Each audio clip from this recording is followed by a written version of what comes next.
We're talking about strategies in betting and hopefully a guide to making your life a little bit worthwhile when backing horses and understanding to a degree exactly how the bookmaking industry works, how the handicap marks work. And in fact, a lot of people watching this may not even know what a handicap mark is, and that's a genuine thing, isn't it? Explain the handicap mark. A horse gets the handicap mark after 3 runs. If they're a maiden, but obviously they get a handicap mark if they've won a race. How does it work? Yeah, I mean, very, very simply, horses with handicap mark are given a rating based on the ability they've shown or what the handicapper thinks they've shown. And when you have a handicap mark, you run against other horses carrying different weights. So basically, if you've got a higher mark, £2 higher mark, you carry £2 more than a horse who's considered to be £2 less. So in a handicap, all the horses have different weights based on their relative ability. And wow, there's the opportunity. If you're looking at a novice hurdle and they've all got the same weights, basically, it's a lot harder. Handicapping is the opportunity to make money, and a lot of professional punters will be, looking at handicaps. Well, you like your handicaps. What do you look for in the handicaps? I mean, maybe I'm obviously not as good as a handicap punter as you are, but there's 2 rules of thumb for me. One, if a horse is, say, over 4 or 5, and they're suddenly, they've run a race at a mark of, say, 78, and they've been raced to the mark of 85, and they've never won off 85, or even official rating has never been 85, but they've been given, I would leave them alone. That's one rule of thumb. Yeah. The second rule of thumb is to wait until that handicap mark has dropped significantly. So, say for example, a horse has won in the 68, goes up to 80. I'd wait for that horse to go back to 68. Depending on the age, but. No, basically, yes. Every horse will have a ceiling of his ability where it gets to a point where actually, is he well handicapped? No, he's not, and he's got to drop down. The thing I like with handicaps is a lot of people sort of get wrapped up in this horse beat this horse by a length and a quarter, carrying £2 more, so this time it should be like this. And that's a bit of a nonsense. And to me, the whole concept of adjusting a horse's performance with weight is a little bit flawed because, it's a simple example. You've got a great big stocky chaser who's given a penalty or a small mare, and physically there's a difference in the same weight. So that can be a factor. For me, and this is where you've really got to take a decision, but I take the decision that it's not to do with weight really, it's to do with class. And I wouldn't be the first to say that, but when a horse drops down the handicap and gets to a level he can win at, it's not really so much that he's not got so much weight on his back, it's more that he can drop into a race and run against lesser animals. So, an angle I like, if you've got a horse that's been maybe sort of running in class 3 races and struggling, dropping down to a class 4 off top weight, or even better, class 4 down to class 5 with top weight, and even better again, class 5 to class 6. What about in terms of horses for courses? Do you think that matters in terms of handicap marks? And It does, absolutely. But again, you've got to compare what you're seeing with what everyone else is seeing. So, if I pick up the paper and it says this horse has got a perfect 4 from 4 record here, okay, that's fine. It doesn't mean that's a bad thing, but it's in the eye, So when you're looking at course form, I'm kind of looking a bit deeper and saying, well, hang on a minute, let's just have a look. This horse doesn't appear to have a good record at this track. Let's have a look. Well, twice he was in a higher grade than this, and once he got buffeted around at the bend. So just maybe he doesn't not like the track. So when I read comments in the press that say, it doesn't seem to like this sort of track, just question it, And I read the racing press as much as the next man, but when I read something, I try and start off assuming it's not true. So if somebody says to me this 6 furlong winner ought to be suited by the 7th furlong, I'll start off by thinking, well, will he? I don't think he will, and prove myself otherwise. Ground the factor. Ground, ground's quite a difficult subject because we all hear about ground that's supposedly good and it's good to soft, or it's loose on top and it's not quite how people think. So it absolutely is a factor. But same thing is true. If you look at a lot of horses that are considered to be mudlarks will win on good going at least once, and vice versa. A good ground horse will tend to run a big race on soft going. So again, going is, don't just follow the crowd and say, well, it's it's soft ground. He's going to win out. It's going to be the one that's won on heavy. Maybe not. On soft ground form, I think, is notoriously less easy to call. You can have horses that love the mud and they can go out and run in the mud and finish absolutely exhausted, and there's no rhyme or reason to that. So I like the Polytrack, so you know where you are there, don't you? Well, I was going to say, we're obviously going into the all-weather season. I mean, obviously we've got the Polytrack, got Tapperton now, and Fibersand. Where truly, I like the Fibersand personally, because I think form is rock solid there, but you like Polytrack. Well, no, Fibersand's interesting. I mean, it probably approximates more to the American dirt in that horses tend to get out and go from the front and stay there. Tapperton, I'll be honest, I've not really got my head around Wolverhampton as a deliberate decision. I thought I'll leave it for a couple of months and see what's going on there. So if anyone can help me out with that, then let me know what's going on with Tapperton. But the Polytrack I like, and it's not fair to say it's always the same, but there is a level of consistency on Polytrack. And when I'm looking at my nice low-grade handicaps on Polytrack, again, I'm not getting wrapped up in weights and handicap marks specifically, but timing is quite important on the all-weather. And I always say jockeys like Luke Morris and Adam Kirby and Jim Crowley, they're absolutely A1 spot on, and you've got to get our timing right, because you can be half a length in front with 10 yards to go at Lingfield and finish fourth. It can happen. And the handicap ratings on the all-weather critical? No, not so much. More important timing and getting the run of the race. I mean, the all-weather is notorious for kind of slow run races, which, in a sense, doesn't help anyone. But then it's an opportunity. When you see a race unfolding at Lingfield and they're crawling along and your horse is last of 7, you're kind of thinking, that's kind of gone wrong. So you've got to look at the pace angle in the race. Again, that's not easy to do. So, I think this is going to be fast or slow, but a horse that races prominently will tend to win his share. A horse that, just look at sprint handicap, a horse that runs from the back and always finishes well, and you say, whoa, look at that, he's absolutely flying home, nearest to the finish. Back him next time. What happens next time? He's flying home, or he gets boxed in. Next time he flies home. And it's a bit like stayers, where you're looking at horses that you think, whoa, crikey, he wants 3 miles. And they try him over 3 miles. You think, ooh, he wants 3.5 miles. And the profile of the horse can be the same. So, Do you have your favourites? I mean, a lot of people at home will have their trackers, their horses to follow, and they'll probably keep following them until they actually win.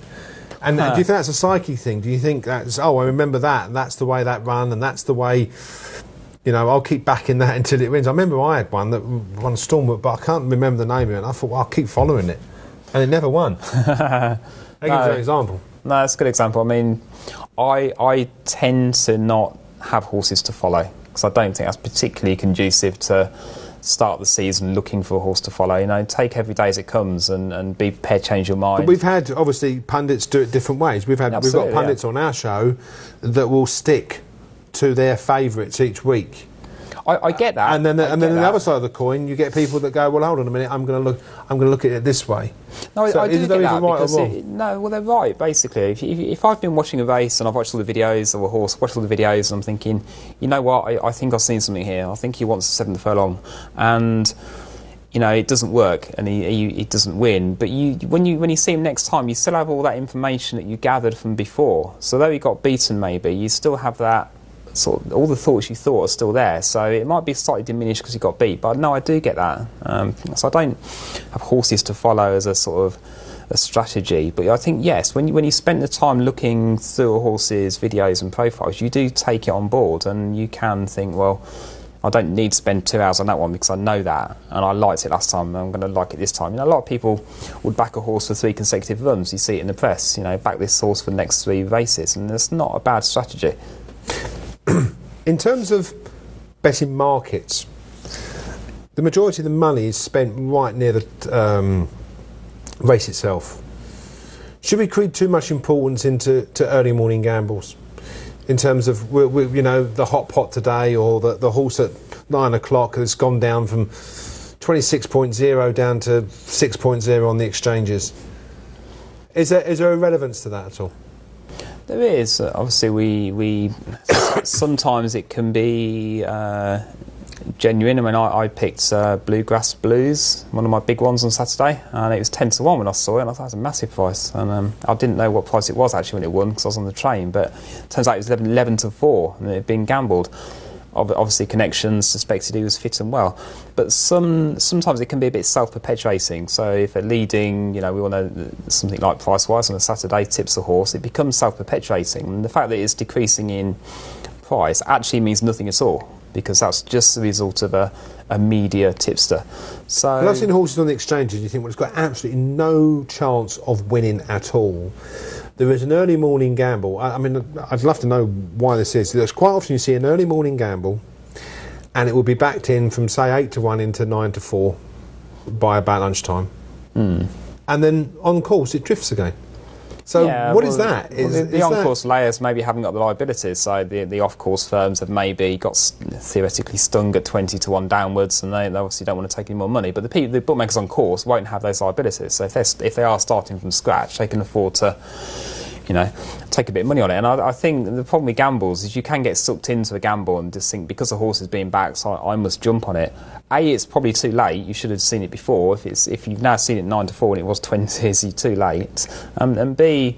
But I think the point I'm trying to ask, though, Billy, to be on the end of a gamble, should we really be looking at that gamble nearer the off, as opposed to if the gamble was at midday? No. I don't think you should. I think personally, if you're going to try and make money, you've got to try and get away from seeing what's going on with the market and saying that one's been backed, therefore I like that one's drifting, I don't like that one. You've got to look at make your own mind up. And I think it's easier looking at all age handicaps, because you don't have so much of that. Make your mind up. If you get stung by another gamble, you do. But long term, you're going to make money. Don't get sucked into trying to follow the markets. A lot of websites do this, market movers, where the money's going, and it's designed to pull people in. The bookmaking industry want people to jump on these horses at the reduced prices. So they all do. Look at odds comparison website. It's telling you which ones have been backed today to try and suck you into backing more. Don't do it. To keep your own judgment, don't get sucked in. Yep. In terms of Yankees and Super Yankees and Goliaths and single bets, in your view, what is the best way for people watching this? What is the best way for people to have a bet and make money? Can they make it out of Yankees? Can they make it out of Goliaths, or is it just the plain old single? I do love it when our own Tom Marriott has an 8p Goliath on a Saturday. Yeah. Fantastic fun, and the Lucky 15 is fantastic fun on the TV races. By all means, it's a great fun bet, but it's not a serious bet, really. If you want to seriously make money, if you'd asked me this a few years ago, I would have said it's the win single. The win single, no accumulators, no multiples, you just do a win single. And I would have said that any time from when I was about 11 up until the exchanges started. But it's a little bit different now, and I wanted to touch on, you mentioned each way here on the notes, and would I back a 4 to 1 shot each way? In theory, absolutely yes. Why not? This concept that if you back a 5 to 1 shot each way at 50 odds, you'll get your money back. If it's 9 to 2, you'd lose money, so you can't do it. That's deeply flawed. But what I would say is each way is a bad idea, because the bookmakers give you a quarter the odds, a fifth the odds. Horses that have got a 1 in 3 chance of being placed, it's ridiculous. But the Betfair or betting exchange place market is different. If there's 3 places, you get paid on a third the odds, basically. That is hugely different to a quarter the odds in the high street bookmaker. So in later years, I probably have more money on the place market than the win market. The liquidity isn't great, but if you're... how to profit from being nearly right. If you get things so close and you just get beaten a short head, it's gutting. But at the same time, you do a place and it wins, you're also gutted. Unless you've got a win and place. Well, good point, because with traditional each-way betting, if you back a winner, you've messed up. That's a bad thing, absolutely. The maths is against you. You don't want to back a winner each way. And people love each way because they think it's an insurance policy. I'll get some money back if it's second or third. Why wouldn't you do that? And it's not a good idea. I mean, personally, from my point of view, I've never... I can honestly say, unless... you fancy a couple of 10 to 1 shots and you do an each-way double or something, I've never betted each way. I've never gone up to the counter and gone, I'll have £10 each way on that horse. That's good. Because I'm doubling my stake, first and foremost. And if I'm going to do it on when your confidence is... We'll talk about that in a second. But, you tend... even the bigger price, you might as well have it to win. People say, well, why don't you do it each way? Well, I think, well, yeah, what's the point? Absolutely right. This leads on to a really good point, which I struggle to kind of get across to a lot of people. But you don't have to back one horse in a race, and you can back two, and it's not cheating or wrong or foolish.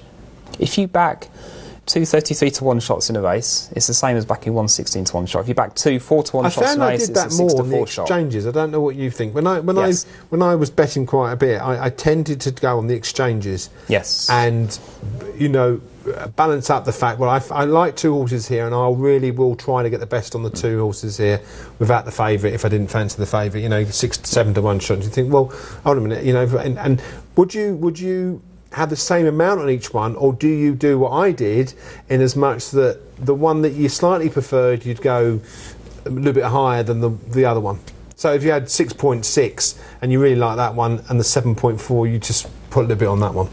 Would you have the same level? I have a staking plan which is based on forecast odds, so it'd be a little bit either way, but you wouldn't want to be backing sort of an 8 to 11 shot in the exchanges and a 33 to 1 shot and having the same stake. No. So the great thing with the exchange is you've got the platform, you can see the scenarios, win and lose. So if you are thinking, I want to make sure I win an equal amount on both horses, it's fairly easy to see what you're going to do and what the scenarios are.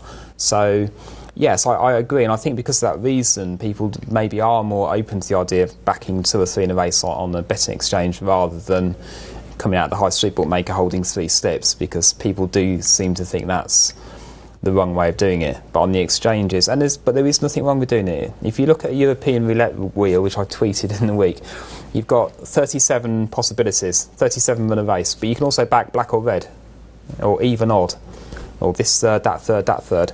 And that's a perfectly valid bet. And when you lay a horse, you're effectively backing every other horse in the race. It's not. And in terms of the exchanges, why do bookmakers? We see it all the time. Reflect bookmakers' prices now, whatever they say, reflects the exchange markets completely. Yeah, the man at the back stood with his staring at the exchanges. Well, I think they are. Well, they are, absolutely, yeah. 3.3, let's knock it into 9 to 4. And it's not in relation, as we were growing up, it was all to do with the bookmaker giving you a price on a particular horse. Now it's all in line. If you see a second move on the exchanges, straight away you see that move to bookmakers, which shows and indicates it's not the money the bookmaker's taking. It just wants to be in line with the exchanges. Yeah, basically, it would be unfair to say every bookmaker, but most bookmakers are looking to take a bit off you that they can lay back on the exchanges, back on the exchanges for a small profit, whatever happens. So yes, they're giving you slightly poor value.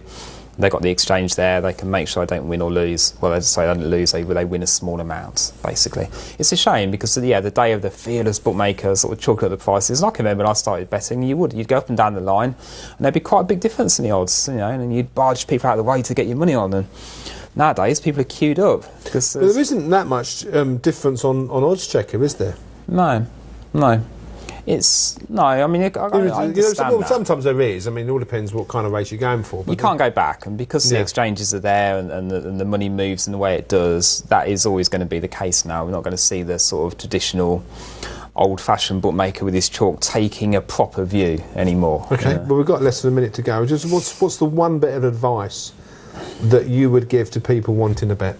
I'll tell you one bit of advice: write down all your bets. Not in great detail, but the amount of people I speak to say, yeah, I'm quite good, but I don't keep records. Why don't you keep records? Write down every bet, if it's just the stake and the return, and take a look at what's going on over the year. You need to do that. If you're not doing that, start there.